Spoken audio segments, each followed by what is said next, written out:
Bonjour à toutes et à tous, c'est Arca. Aujourd'hui, nous nous retrouvons dans la 17e partie du cours sur les espaces vectoriels. Donc aujourd'hui, nous allons nous intéresser aux applications linéaires. Rentrons alors dans le vif du sujet.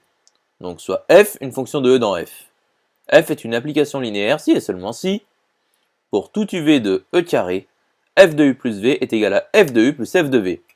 Et pour tout lambda u appartenant à k croix e, f de lambda u est égal à lambda f de u. Démontrons alors que f application linéaire équivaut à pour tout lambda uv appartenant à k croix e carré, f de lambda u plus v est égal à lambda f de u plus f de v. Donc faisons l'implication directe, donc soit lambda uv appartenant à k croix e carré. Donc f de lambda u plus v est égal à f de lambda u plus f de v, ce qui est égal à lambda f de u plus f de v. Voyons maintenant l'application réciproque. Donc pour tout lambda uv appartenant à k croix e carré, f de lambda u plus v est égal à lambda f de u plus f de v. Donc soit lambda uv appartenant à k croix e carré. Donc f de lambda u plus v moins v est égal à lambda f de u plus f de v moins v. C'est-à-dire f de lambda u est égal à lambda f de u plus f de moins v plus v. C'est-à-dire f de lambda u est égal à lambda f de u moins f de v plus f de v. C'est-à-dire f de lambda u est égal à lambda f de u plus 0f. C'est-à-dire f de lambda u est égal à lambda f de u. Et bien entendu, f de u plus v est égal à f de u plus f de v. Démontrons alors que f de 0 égale 0f. Donc pour tout v de e, f de v moins v est égal à f de v moins f de v. C'est-à-dire f de 0 égale 0f. Intéressons-nous à présent à la notion de morphisme.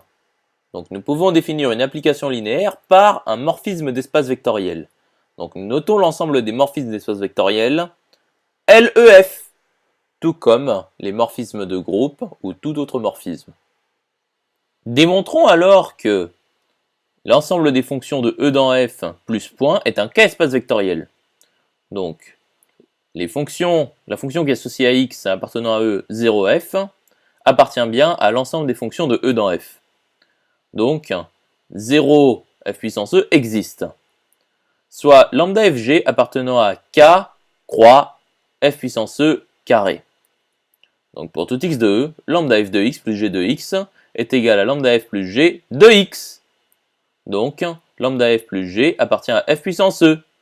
Et les autres axiomes sont bien évidemment triviaux.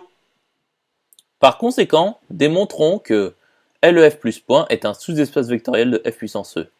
Donc soit lambda uv appartenant à k croix e carré. Donc nous savons que 0f puissance e de lambda u plus v égale 0f. Et lambda 0f puissance e de u plus 0f puissance e de v est égal à 0f qui est égal à 0 f puissance e de lambda u plus v. Donc, 0f puissance e appartient à LEF. Et soit mu fg appartenant à k croix LEF carré. Donc, mu f plus g fois lambda u plus v est égal à mu f de lambda u plus v plus g de lambda u plus v. Ce qui est égal à mu fois lambda f de u plus f de v plus lambda g de u plus g de v.